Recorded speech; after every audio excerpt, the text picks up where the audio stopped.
I want to welcome you to our program today. Today we have a very special guest with us. Her name is Isabella Blaine, and recently she was the first runner-up in the Miss Iowa America pageant. And so, Isabella, I just want to welcome you to be on our program today. Thank you for coming. Yeah, thank you. Yeah, very excited. Well, as I read the Bible, I think of the story of Esther, how Esther was the queen and how Esther, you think about a queen, you always think about somebody who's pretty and you don't always know but Esther, she just seemed like she was a gal with a lot of determination and, a servant, and she was willing to sacrifice it all if need be. So whenever I think of beauty queens and pageants, I always think about Esther as being, really my favorite one, because it was more than just being a beautiful person, but a person really who was of God, and a person who, who's really a servant. And so, so Isabella, I just want to, let's just get to know you a little bit, Isabella. Now, where are you from in Iowa? I am from Des Moines, Iowa, and I live there now. I grew up there. I went to a bunch of different schools. I started in a Catholic school, and then I went to a public school, and I graduated from Waukee High School near Des Moines. And when I was 18 years old, I grew up dancing. I moved out to Los Angeles, California, and I went out there to pursue my dreams of dancing and acting and modeling. And I thought that I had it all figured out. I was at the top of my world, and I thought, this is it.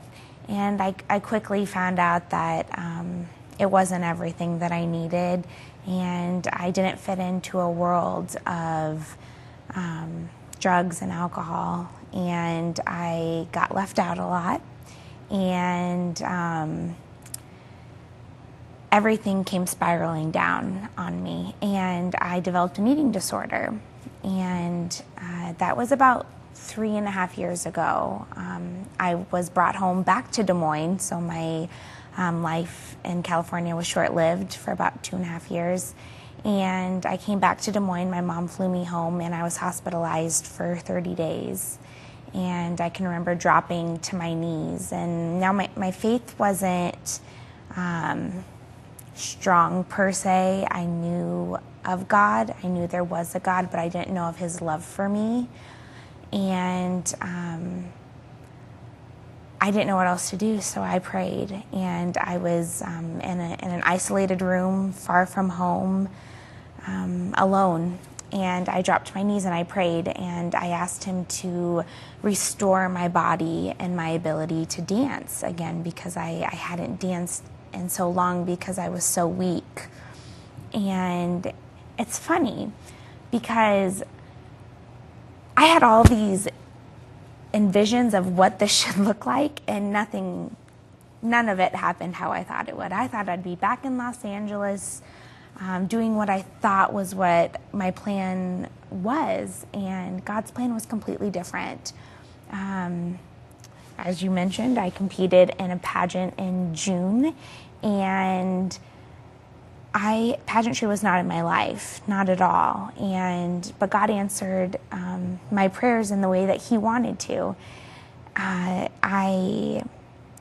He not only healed my body, he also gave me the ability to dance again. And the Miss America organization, which is the #1 scholarship provider of young women in the world, which was a large reason of why I got into it, but also because I'd get to dance again. And I danced for the first time on stage in January when I won Miss Muscatine in 4 years. And it was so surreal.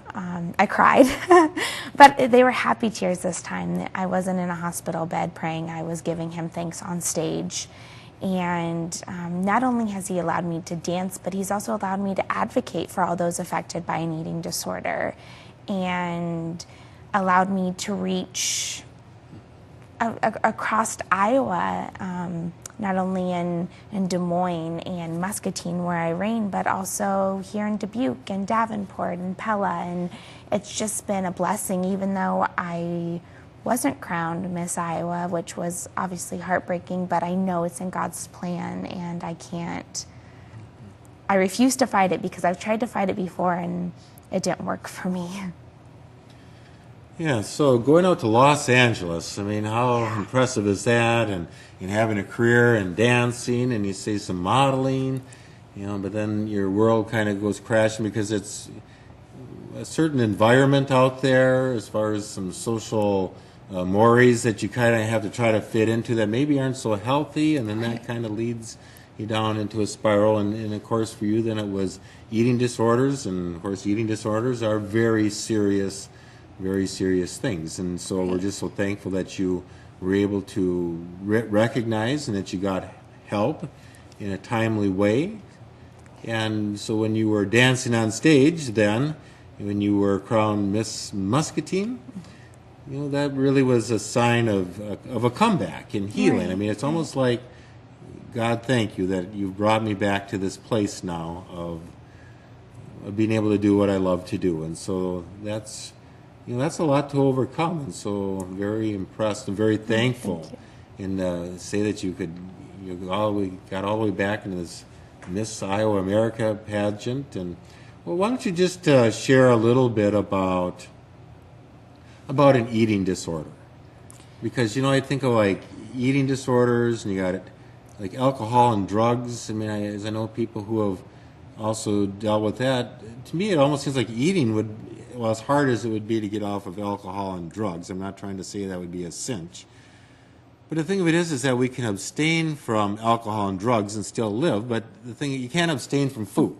I mean, that's the thing, is trying to, how do I deal with this problem and when I have to continue to eat? But why don't you just share a little bit about an eating disorder, because a lot of people struggle with eating disorders today, especially young women and that might be listening or watching today. What would you have to say a little bit about an eating disorder? Is it more? Yeah, go ahead. I don't mean to... Well, it has the highest mortality rate of any mental illness, and it's very prominent in today's society, which is it's so sad because we are all children of God, and it took me a long time to realize that and to know my own beauty and strength. But eating disorders come in all variations, all shapes and sizes, both genders, all religions, all social economic groups. They don't discriminate, and I think that's a mistake that our society makes. And it's almost tabooed. It's put off. Nobody wants to talk about it. Nobody wants to confront it.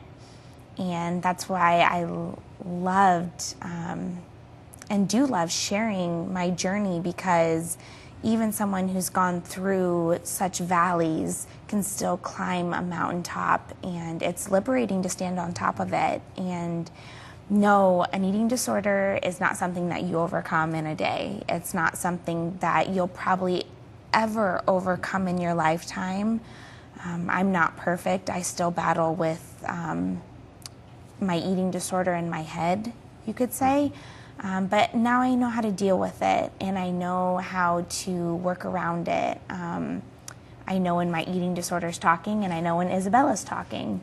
And the best thing that I had was a support group. I had my family and my friends who knew how to respond to when my eating disorder was talking opposed to when I was talking.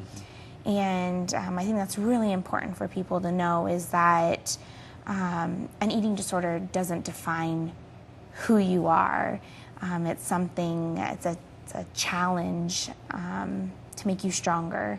And my mom has been wonderful through it all. She's my best friend. And sometimes I would snap at her, and the best thing was she didn't create any animosity. She understood that that I deserved forgiveness too, and it took a while to get past that, but I learned to forgive myself and learned how to control my thoughts and my feelings through writing, actually, and that's what I promote, is healing through writing. So I'm a very big writer, and any time that I have ill thoughts of eating, I will write. And sometimes it's just scribbles, and sometimes it's a thank you to God for giving me the body He has and blessing me with the nutrition that He is able to give me. And so each day is a little bit different. But when I was in the midst of my eating disorder, depression came, anxiety came. I was hospitalized for depression as well after I was released from the hospital. So I went through a whole another cycle of a mental disorder. And it's not an easy fight, but there were so many times that I wanted to give up and I wanted to quit and throw in the towel. And I thought, on my 22nd birthday was when I really got close to God, and I had been released from the hospital about a year before this, and my journey was growing. And I remember I was just bawling in church, and my mom's like, "What is going on?" I go, "I love God so much." And that was when I just realized how much I loved Him and how much I wanted to serve Him.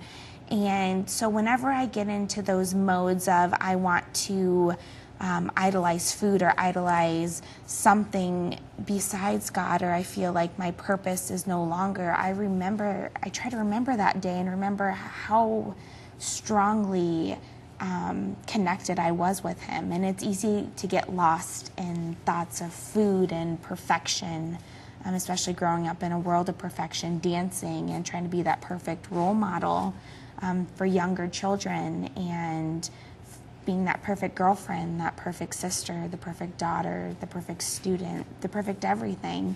And I got lost in that. And so when I get caught up in that again, especially being a role model today to young girls, I remember that. I remember how much I love Him and how much He loves me.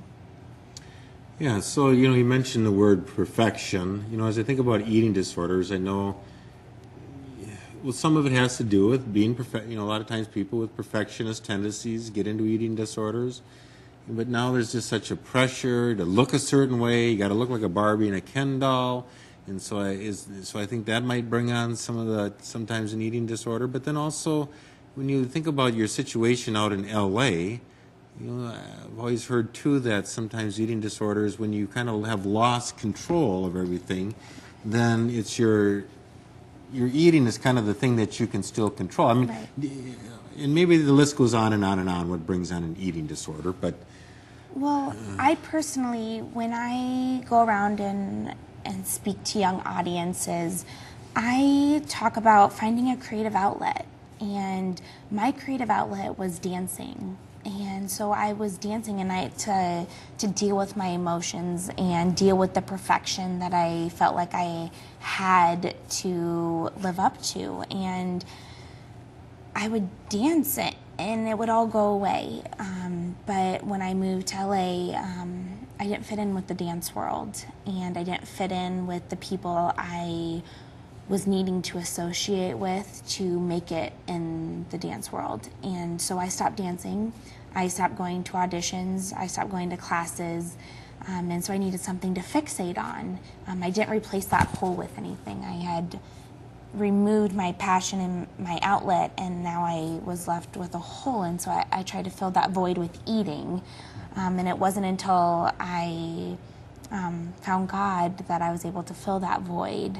And that's what helps me. And obviously it helps to have a physical activity that you do. And so I found writing. And so, like I said, I write a lot. But I think that's one thing, is when we're trying to cope with different things, whether it's alcohol, drugs, my mom's a shopaholic. We're all trying to cope with different things. Mm-hmm. Mine was eating, and so I cope with it now through writing, and I was blessed to be able to dance again. But my main void filler has been God, and He's blessed me with all these different outlets. But I think that's the main thing, is we lose our purpose, mm-hmm. and it leaves a void, and so we look for ways to fill that. Yeah, and so as far as we're spiritual people. Our spirit hungers and thirsts, and that is, God has designed us, almost like we got a throne chair within us. And if that throne chair is not, if we don't have the right person sitting on that throne chair, then we can end up having a lot of things that shouldn't be on the throne chair there. Does that make, is that kind of what you're saying, is that we have to have Jesus on that throne chair in the chamber of our hearts to be really the king of our lives? Oh, absolutely. It has to be the center of everything we do and say and think and feel. I'm not saying, okay, sometimes I speed. I like that. I just push the limits. I used to not really care. I used to just speed when I drove. But then I thought, what if I had a sticker on the back of my car that said, "What would Jesus do?" And I know they make those, which is very, very handy. But that's what I do, is everything I live and say and do, I try to think that what are these people going to think about Christ if they know how close I am to him and I act in a certain way? And that's why it also helps to have such a big job as far as being Miss Muscatine and being a role model for others. Is I'm constantly thinking, drive like you would if you were Miss Muscatine, drive as if someone's watching you all the time, talk as if someone's watching you all the time. And I think we forget that we do have an image to uphold as being disciples of Christ. And I think that's something we need to continue to look at deeper, is get to know how Christ is and how he was here on earth, so that we can also image that. And an eating disorder doesn't fall into place with that. And that was something I really had to come to terms with. Did I want to do it my way, or did I want to do it God's way? And I'm thankful that I had the right people leading me in the right direction. You mentioned that, you've had the support. Well, going to a hospital and getting good treatment, that's got to be a blessing, and have people that understand this and understand you as you're going through this. But then I would think that the aftercare and having supportive people, you mentioned like your family, but are there support groups too when it comes to eating that you'd encourage people to be involved with? Is that part of it too, or not? Yeah, absolutely. They have OA, which is Overeaters Anonymous. Okay. And that's a support group. It's a 12-step program. It's kind of like AA or Al-Anon. Right. And you can go and you go through the steps, and you can have a mentor with you to help you. I personally went through something called Celebrate Recovery, and that's through my church back in Des Moines, and it was a wonderful program, and it was those who are struggling, codependency, alcohol abuse, just all across the board. And with going through depression, anxiety, codependency, and an eating disorder, I hit them all out of the park. So I just went to the main group because I needed to deal with it all. But they have different sections that break off. So Celebrate Recovery is another wonderful opportunity to help your healing process.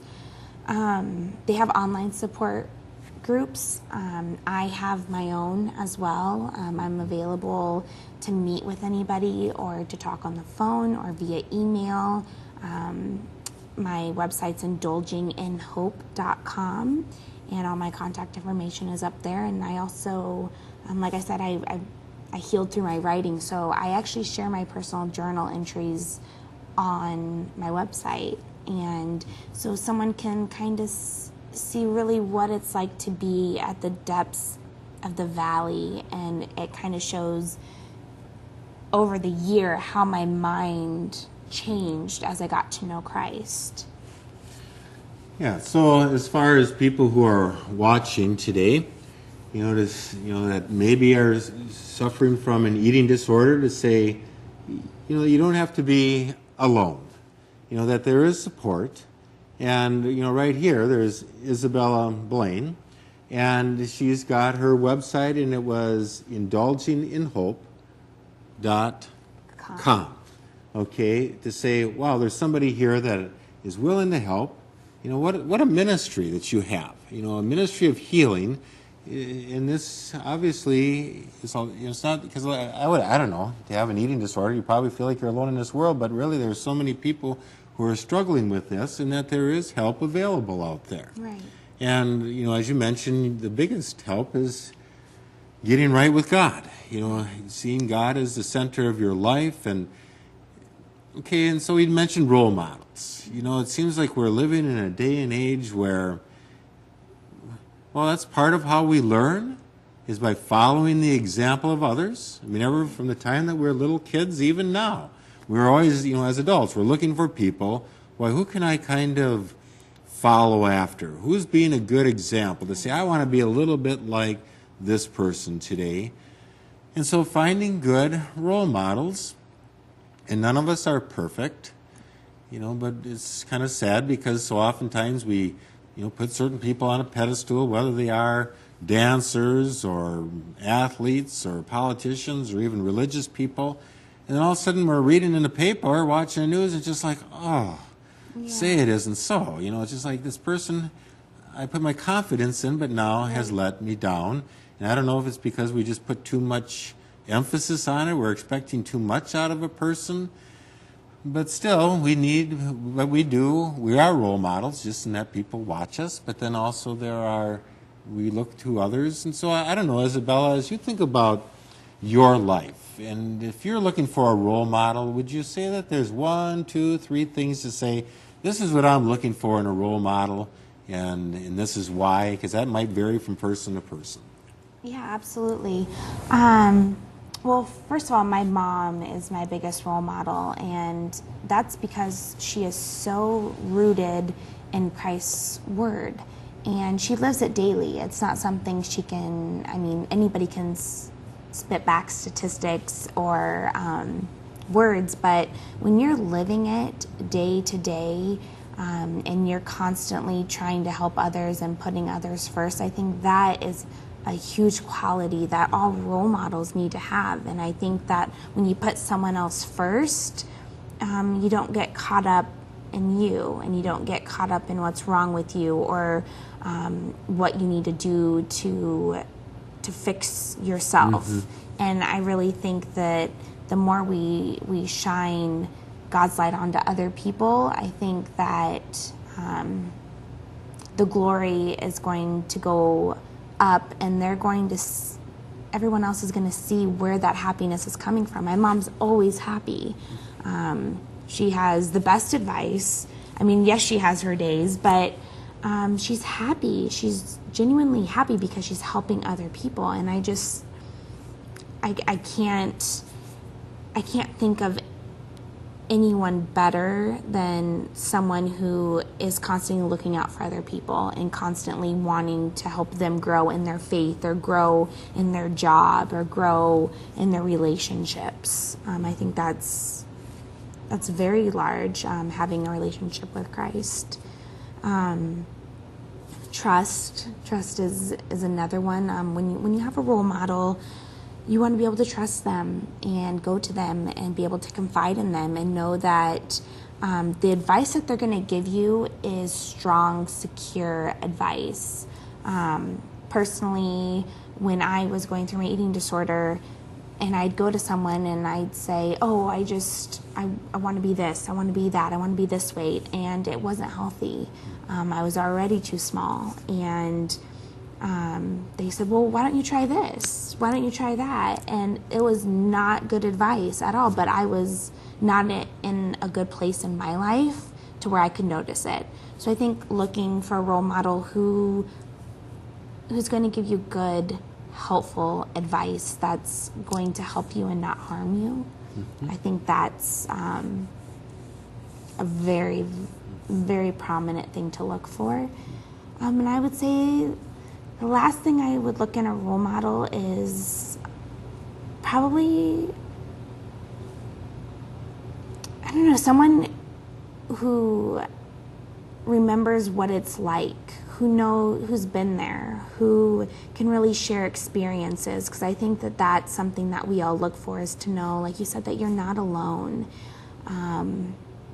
that you're not defined by what you're going through and that you're not isolated. I thought I was all alone in that room and where I was hospitalized, and I wasn't. I wasn't alone at all. I had God right by my side. I had my friends and family supporting me. Yeah, I couldn't have done them without these role models in my life. Yeah. And one of the things that you shared with me, before we got on the air today, as far as a Bible verse that you really felt was so helpful and defining for you, and it was from Philippians chapter 4, verse 13, which is, I can do everything through him who gives me strength. And I wear that on me every day. I have it on a ring, and it says it around it. I actually got it at the Christian bookstore, and it's something I wear every day. I don't take it off. Shower with it, eat with it, play in the mud with it. So it's a strong reminder of that no matter what kind of day I'm having, and no matter how low in the valley I am, that I can get through it with him. Yeah. Well, so, as we have Isabella here she is, first runner-up of the Miss Iowa America pageant. And what a thrill that would be, what an accomplishment. But I'd say more than that, it's a sign of God working in a person's life to bring health and healing. But to know even when you are a beauty queen, so to speak, that you still have your struggles. And to always know that you have to keep focused and you have to keep grounded in God, in His Word. And so I'm just so thankful for you, Isabella, that you are being a good role model for other people. And I just know that God has got a beautiful future for you as you're taking life day by day. Well, thank you so much for joining us this day. Thank you so much for having me. And God bless all of you. Have a great day.